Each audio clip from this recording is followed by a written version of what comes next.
I don't know if many of you remember this, but back in 2016 there was a creepy clown trend where people dressed as creepy killer clowns would hang out in places after dark or stalk people. My story takes place on my college campus during fall of that year. I lived with my grandparents before leaving for school, and I am extremely close to them. Also, I am very shy and had zero friends or people I regularly hung out with at school. I wanted to reach out and meet new folks, so I signed up for a salsa dancing club that met on Friday nights.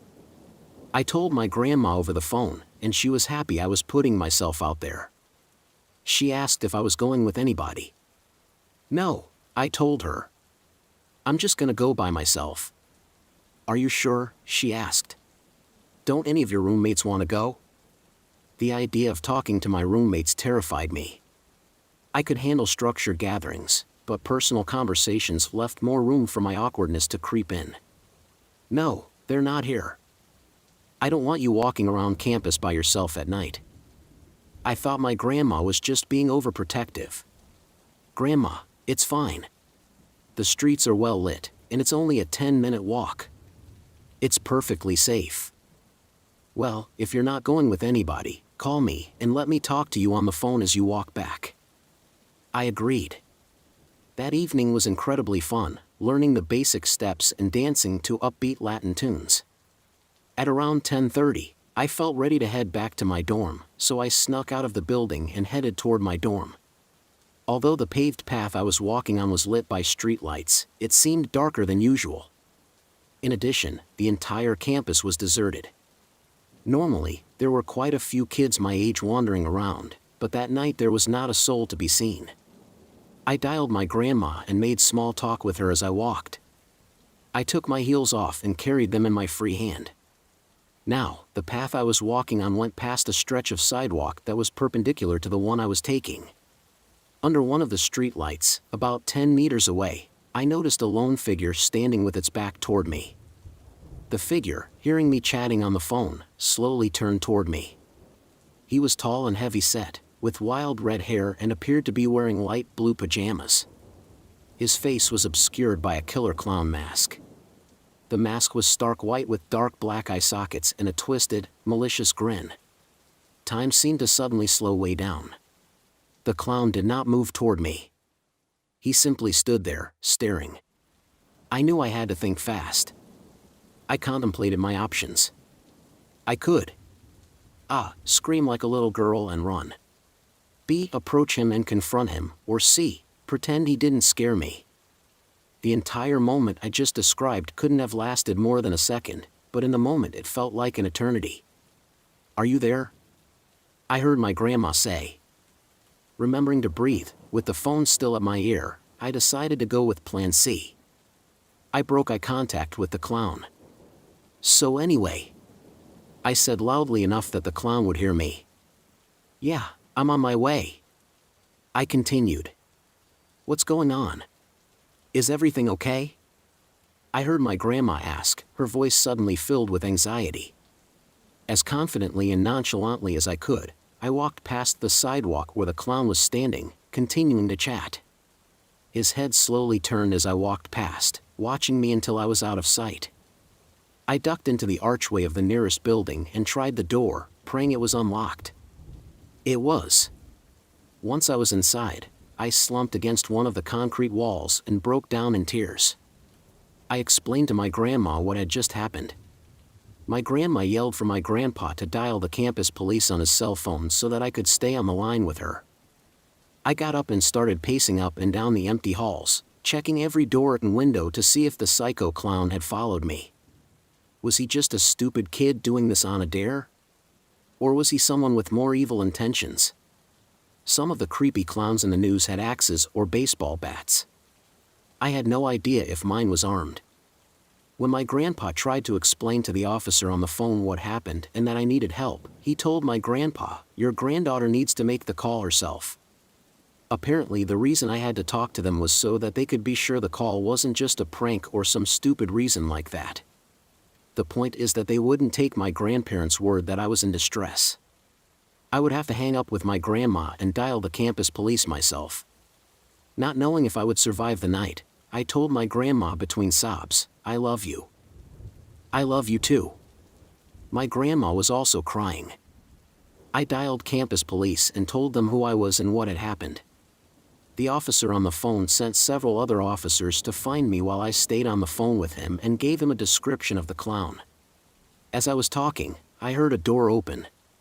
I froze. Was the clown here? Did he find a way in? A tidal wave of relief washed over me as several officers came striding down the corridor. They walked with me back to my dorm. As soon as I was inside, I locked my door and window and I shut the blinds. I called my grandma back to tell her I was safe. After talking for a little while longer, we said goodnight. Since then I've made a few friends at school. While I'm in a better place now, I don't go out alone after dark anymore.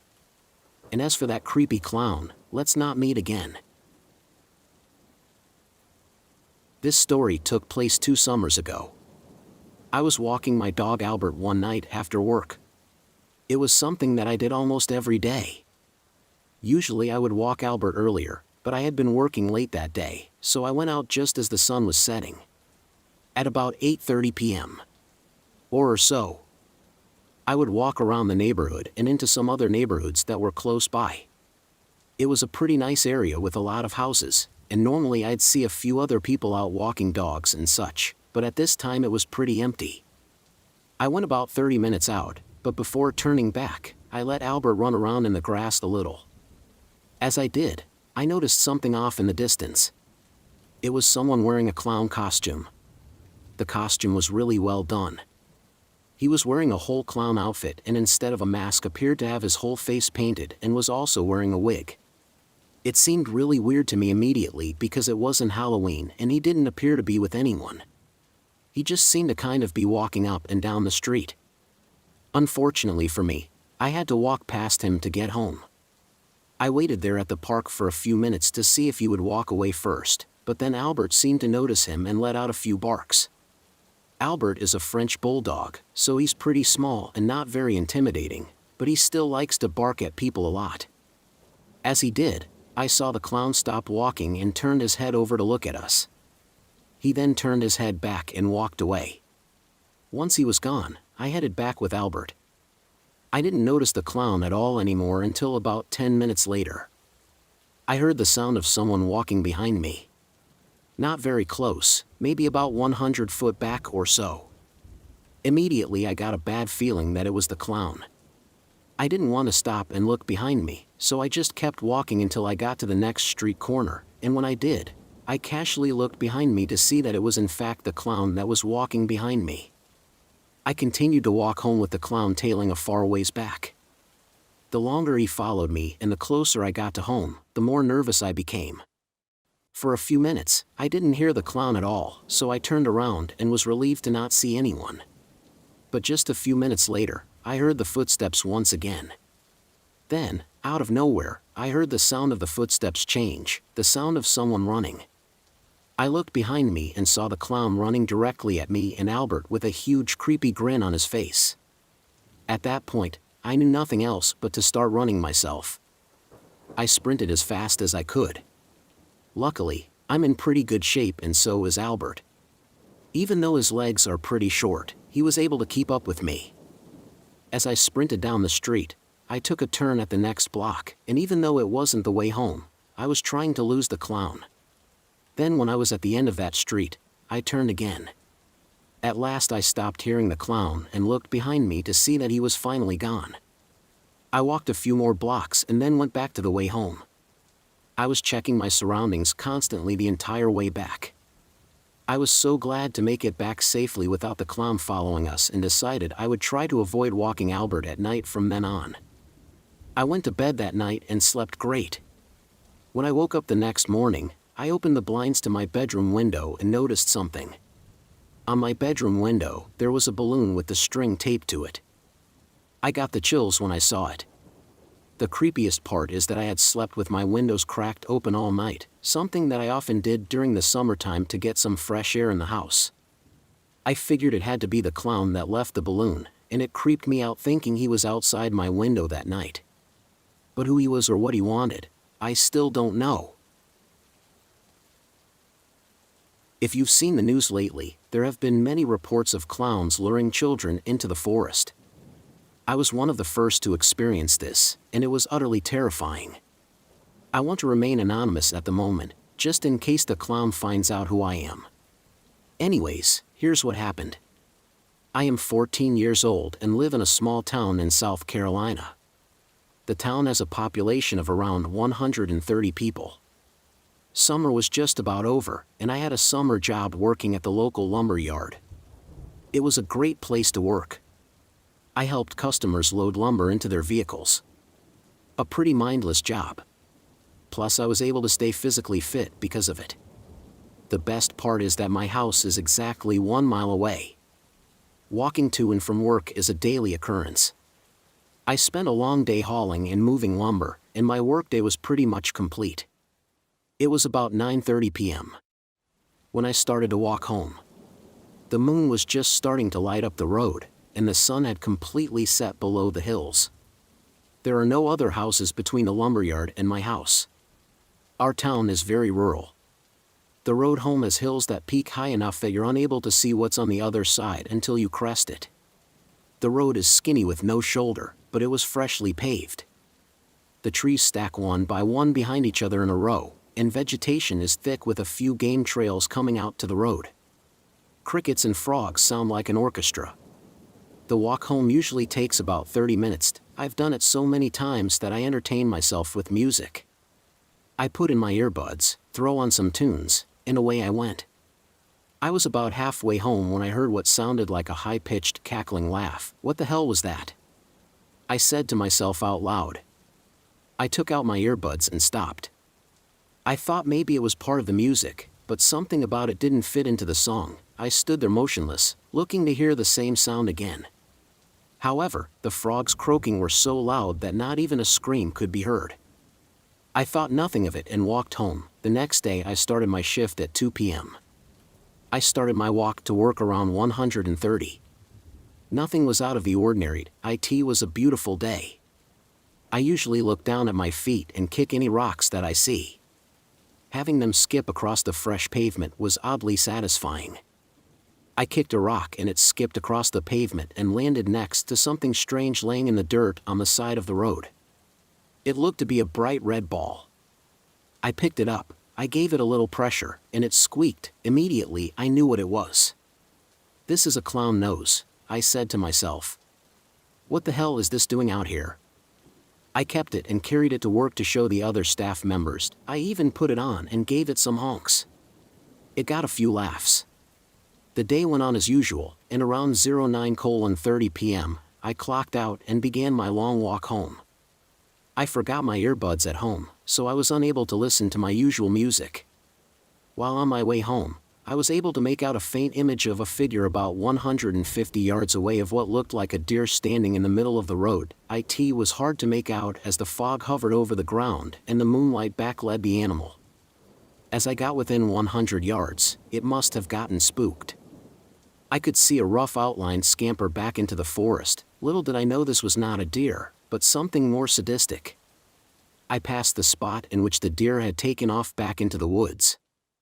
As I walked by, I heard footsteps about 20 yards behind me. I thought this was strange, as I have never seen a deer come back onto the road once.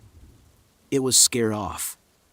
Before I could look back, I heard, "Hey, there." I turned my head to see a clown standing in the middle of the road with his hands behind his back.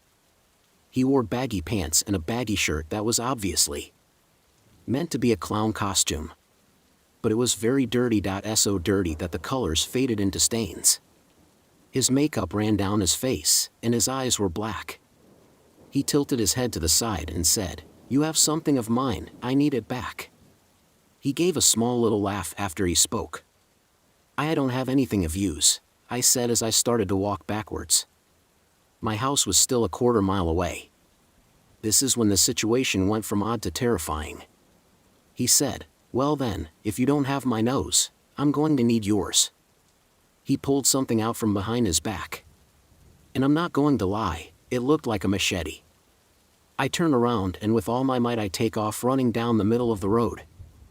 I could hear his bare feet running. I didn't look back, as it could slow me down. the blades of what I assume were two machetes dragged on the asphalt. I was in great shape, but I could still hear his footsteps getting louder, signaling he was getting closer to me. He would even let out a little giggle that would feed my adrenaline even more. My lungs started to burn. I began to crest the hill. At this moment, I could hear him almost right behind me, just about touching me. And then, out of nowhere, a truck crested the hill with his headlights shining on me. I waved my arms in sheer panic. He stopped. I quickly looked behind me to see nothing. No clown. I told the man in the truck what happens. And he called the police. I will never make that walk again. I have no idea how the clown got to that location and why he waited for me. I have never seen any vehicles parked there, nor are there any other houses besides mine. For miles, this was my worst nightmare come true. Now I found out that this is happening to more people. Clowns hiding in the woods and stalking people. Is this a cult? A group of scary clowns with a goal to terrify people? I have no idea. But I do know that I'll never be able to walk in the dark or see clowns the same way again.